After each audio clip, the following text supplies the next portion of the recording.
परम पूजनीय मुरारी बापू जी, स्वामी श्री असलानंदाचार्य जी महाराज, मध्य प्रदेश के लोकप्रिय और यशस्वी गृह मुख्यमंत्री श्रीमान मोहन यादव जी, उप मुख्यमंत्री राजेंद्र जी, बहन प्रतिमा बागरी जी, श्री निखिल मुंडले जी, सांसद और भारतीय जनता पार्टी के अध्यक्ष वीडी शर्मा जी, मध्य प्रदेश सतना के सांसद श्रीमान गणेश सिंह जी, श्री अतुल जैन जी, उपस्थित सभी संतगण और आज के सभागार में उपस्थित सभी भाइयों बहनों को मेरा प्रणाम, राम राम। आज यहां पर 3 कार्यक्रम एक साथ आयोजित किए गए हैं। एक तो श्रद्धेय नानाजी की 15वीं पुण्यतिथि पर उनको श्रद्धांजलि देने का कार्यक्रम है। दीनदयाल उपाध्याय जी की प्रतिमा का लोकार्पण है और राम दर्शन, राम के जीवन कवन पर एक सुंदर प्रस्तुति जो बनाई गई है उसके भी लोकार्पण का कार्यक्रम है। मैं जब यहां चित्रकूट आया हूं तब भगवान कामतानाथ को भी प्रणाम कर कर मेरी बात की शुरुआत करता हूं। भाइयों बहनों, हम आज नाना जी को श्रद्धांजलि देने के लिए एकत्रित आए हैं। नाना जी जैसे महान व्यक्तित्व को श्रद्धांजलि देना ये अपने आप में कितना उचित है वो मुझे मालूम नहीं है। कुछ लोगों के जीवन ऐसे होते हैं वो कुछ वर्षों तक नहीं, युगों तक अपना असर छोड़ते हैं और युग को परिवर्तनकारी बनाने का काम करते हैं। नानाजी देशमुख उसमें से एक। नानाजी बचपन से ही महाराष्ट्र में जन्मे, राष्ट्रीय स्वयंसेवक संघ के प्रचारक बने, उत्तर प्रदेश को कार्यक्षेत्र बनाया, भारतीय जनसंघ के जनरल सेक्रेटरी बने, नेता बने और दीनदयाल जी के साथ रहकर उत्तर प्रदेश में जनसंघ की नींव डालने के लिए एक एक खंड प्रखंड तक प्रवास करने का काम नाना जी ने किया। बहुत लंबा जीवन जिए, शतायु हुए, मगर मैं निश्चित रूप से कह सकता हूं कि जीवन का क्षण क्षण और शरीर का कण कण दोनों भारत माता को अर्पित कर कर अपना शतायु का जीवन जिया। पूरे देश के राजनीतिक इतिहास में देखें तो राजनीति में रहते हुए भी अजात शत्रु दुनिया छोड़कर जाना बड़ा कठिन है। मैंने मेरे जीवन में नाना जी के लिए कोई गलत बात करते हुए किसी को नहीं सुना है, चाहे वो पक्ष का हो चाहे विपक्ष का। राजनीति में रहते हुए सर्व स्वीकृति लाना भी बड़ा कठिन है।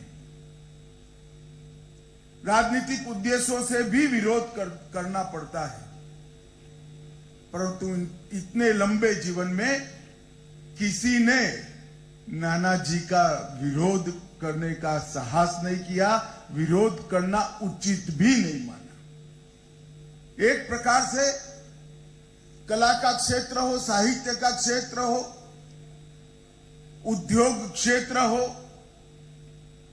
राजनीतिक क्षेत्र हो, सेवा का क्षेत्र हो, हर क्षेत्र के साथ संपर्क भी बनाया, वो क्षेत्र की स्वीकृति भी प्राप्त की और सम्मान भी प्राप्त किया। एक जीवन में इतना सारा करना मुझे लगता है बहुत कठिन है, और राजनीतिक क्षेत्र में तो विशेषकर जनता कई नेताओं को राजनीति छुड़वाती है। नानाजी ने केवल और केवल 60 की आयु में, जब जनता पार्टी अधिकार में थी, तब निर्णय किया कि 60 साल हो गए, बाकी का जीवन एकात्म मानववाद को जमीन पर उतारने के लिए व्यतीत करेंगे। वो राजनीति में भी जल कमलवत रहे, कोई बुराइयां अपने को छूने नहीं दी और पूरा जीवन बुराइयों को दूर करने के लिए प्रयत्नशील रहे। उन्होंने राजनीति के अंदर अपने व्यवहार से, अपनी कर्मठता से और अपने संस्कार से कई सारे ऐसे सिद्धांत प्रस्तापित किए जो आने वाली एक सदी तक देश के लिए राजनीति करने वाले राजनीतिज्ञों के लिए आदर्श सिद्धांत बनकर रहेंगे, इसका मुझे पूरा विश्वास है। एक ही कालखंड में दो महापुरुष भारतीय जनसंघ ने देश की राजनीति को दिया। दोनों का जन्म 1916 में हुआ। नानाजी देशमुख और पंडित दीनदयाल उपाध्याय। जब देश आजाद हुआ था, देश की नीतियां बन रही थी, और जो भारत को मानते हैं, भारत को जानते हैं, भारत का सम्मान करते हैं, वो सभी लोग आश्चर्यचकित होकर आजाद हुए देश की नीतियों को देख रहे थे। बड़े दुख के साथ देख रहे थे, बड़ी चिंता के साथ देख रहे थे, क्योंकि देश की विदेश नीति हो, देश की अर्थनीति हो, देश की कृषि नीति हो, देश की शिक्षा नीति हो, एक भी नीति में हमारे चिर पुरातन राष्ट्र की मिट्टी की सुगंध नहीं। पश्चिम से उठाए गए सिद्धांतों को हिंदीकरण कर नीति बनाने का संतोष जवाहरलाल नेहरू कांग्रेस की सरकार लेती थी। उस वक्त पंडित दीनदयाल जी ने एकात्म मानववाद इस सिद्धांत प्रस्तापित कर हमारा आर्थिक दर्शन कैसा हो, हमारा विदेश नीति कैसा हो, और हमारा विश्व को देखने का, विश्व बंधुत्व के आधार पर हमारा नजरिया कैसा हो, वो सिद्धांत प्रस्तापित किया। और वो सिद्धांत आज भारत को सर्व विश्व में श्रेष्ठ बनाने की दिशा में आगे ले जा रहा है। भारत के विकास के मॉडल को पंडित दीनदयाल जी ने अंत्योदय के नाम से रखा। विकास की पंक्ति में जो अंतिम खड़ा है, जब तक इसका विकास नहीं होता, विकास कितना भी हो जाए उसके मायने नहीं रहते। अंतिम व्यक्ति का विकास ये राष्ट्र के विकास का परिचायक होना चाहिए, और विकास होना भी चाहिए, मगर विरासत को साथ में रखकर करना चाहिए। हमारा जो है उसको आगे बरकरार रखकर आगे बढ़कर विकास करना चाहिए। और ये दोनों सिद्धांत, मैं बड़ी बड़ी बात बता रहा हूं क्योंकि मैं नानाजी के रेफरेंस में बात कर रहा हूं। एकात्म मानववाद के दोनों चीजों को बहुत सारे लोग एक आदर्श विचार मानते थे, मगर मनोमन कहते थे, कुछ मुखर कर कहते थे, इसको जमीन पर कैसे उतारना, ये संभव ही नहीं। 50-60 करोड़ गरीब लोगों के विकास को एक साथ लेकर अगर राष्ट्र का विकास करने चलेंगे तो राष्ट्र ही तो दुनिया की सापेक्षता में पीछे पड़ जाएगा। ये यक्ष प्रश्न, ये विचारधारा पर खड़े होते थे। और नाना जी ने जब राजनीति छोड़ा तब ग्रामोत्थान के माध्यम से अंत्योदय के सिद्धांत को जमीन पर उतारने के लिए चित्रकूट को उन्होंने अपना कार्य क्षेत्र बनाया। और आज पीछे मुड़कर देखते हैं तो नाना जी ने किए हुए असंख्य प्रयोग, जो देखने में तो छोटे छोटे थे, मगर वो प्रयोगों ने भारत भर के गांव का दृश्य परिदृश्य बदलने का काम किया है। भारत के हर गरीब को अपनी मूलभूत सुविधाएं से युक्त करने की प्रेरणा भारतीय जनता पार्टी की सरकारों को दी। और आज एक 10 साल के अंदर नरेंद्र मोदी जी के नेतृत्व में 60 करोड़ गरीबों को घर में शौचालय, पीने का पानी, गैस का सिलेंडर, 5 किलो अनाज, घर में बिजली और 5 लाख तक की स्वास्थ्य की सारी सुविधाएं एक 10 साल के अंदर मिली।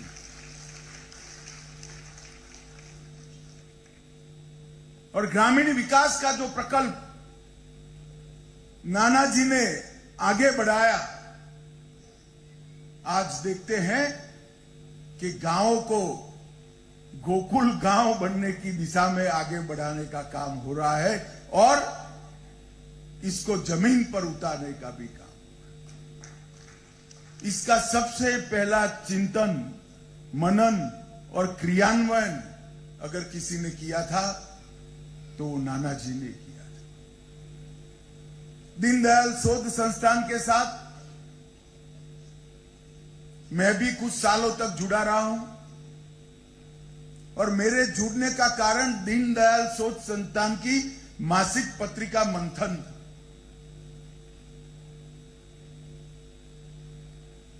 भारतीय जनता पार्टी और पूरे परिवार की विचारधारा को जितनी स्पष्टता से मंथन के अंदर व्याख्यायित किया गया, मैं मानता हूं वो मंथन भारतीय जनता पार्टी के कार्यकर्ताओं के लिए वेद और उपनिषद से जरा भी नीचा स्थान नहीं रखता। भारतीयता को बरकरार रखते हुए हमारी कृषि कैसी हो, भारतीयता को बरकरार रखते हुए आधुनिक से आधुनिक शिक्षा भारत में कैसे लाया जाए और भारतीयता को बरकरार रखते हुए वसुधैव कुटुंबकम के विचार को समग्र विश्व के अंदर कैसे प्रस्तापित किया जाए और अंत्योदय के आधार पर इस देश का विकास कैसे। कई सारी देश की समस्याओं को नाना जी के नेतृत्व में बने एक वैचारिक समूह ने मंथन के माध्यम से देश भर के राजनीतिक कार्यकर्ताओं के लिए रखने का काम किया। और आज भी मेरे जैसे लाखों कार्यकर्ताओं के लिए ढेर सारी पहेलियों का रेफरेंस बुक अगर कोई एक है तो वो पुराने मंथन के अंक है। इसके माध्यम से ही कई सारी समस्याओं का समाधान होता है। भाइयों बहनों, नाना जी कुशल संगठक थे। जब इंदिरा गांधी जी ने देश में आपातकाल लगाया, लोकतंत्र पर और लोगों की स्वतंत्रता पर कुठाराघात किया, ढेर सारा विपक्ष बिखरा बिखरा था, मगर जन चेतना थी, जन चेतना जागरूक हो गई थी। 19 महीनों के बड़े संघर्ष ने लोगों को डिक्टेटरशिप के खिलाफ खड़ा कर दिया था। लोग जनतंत्र को, लोकतंत्र को बचाना चाहते थे। चुनाव हुआ, इंदिरा जी का घोर पराजय हुआ, लोकतंत्र की विजय हुई। दुनिया भर के राजनीतिक पंडित सोच रहे थे कि अब क्या होगा, ये सब बिखर जाएंगे।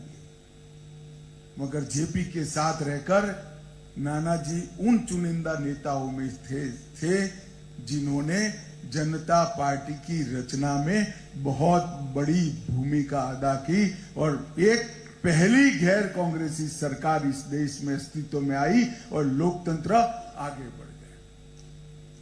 कई बार एक छोटा सा काम देश को बहुत बड़े संकट से बचा लेता है। जनता पार्टी की रचना के वक्त मैंने कई वरिष्ठ जनसंघ के नेताओं से सुना था, आज भी कह रहे हैं कि जब जनसंघ का विलय जनता पार्टी में हुआ, ढेर सारे लोग अपने युवा बेटे की मृत्यु जितना शोक कर रहे थे। मगर उस वक्त नानाजी ने दल नहीं, राष्ट्र प्रथम का निर्णय और राष्ट्र प्रथम का सिद्धांत प्रस्तावित कर जनता पार्टी बनाने का काम किया। और उसके बाद से आज तक किसी की हिम्मत नहीं है कि आपातकाल लगाए। वो जो उदाहरण प्रस्तावित हुआ, वो उदाहरण ने देश के लोकतंत्र को एक बहुत बड़ी ताकत देने का काम किया। उसी चुनाव में नानाजी बलरामपुर से जीते, बलरामपुर की महारानी के खिलाफ चुनाव लड़े और जीते। जीतने के बाद बड़ी विनम्रता से महारानी के घर पर जाकर कहा, आपकी जनता ने मुझे चुना है, मेरा सहयोग करेगा, हम दोनों मिलकर बलरामपुर का भला करने के लिए काम।